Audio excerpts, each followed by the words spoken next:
लाडकी बहीण योजनेबाबत सरकारचा मोठा निर्णय. अंगणवाडी सेविकांमार्फतच अर्ज स्वीकारणार. 1 सप्टेंबर नंतर भरलेलेच अर्ज स्वीकारले जाणार.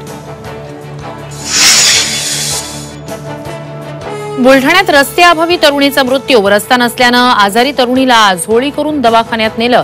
वाटेतच तरुणीनं घेतला अखेरचा श्वास. कृषी मंत्री धनंजय मुंडेंनी घेतली जरांगेंची भेट. शेतकऱ्यांना सरसकट मदत करण्यावर चर्चा.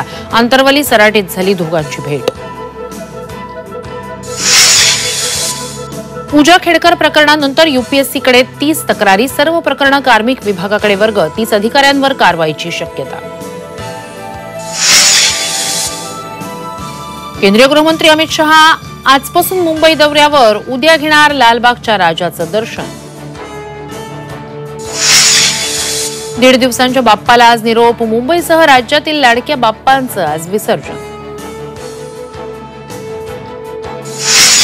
संभाजीनगरमधील जायकवाडी धरण 95% भरलं. 48 तासात धरणातून पाण्याचा विसर्ग करणार.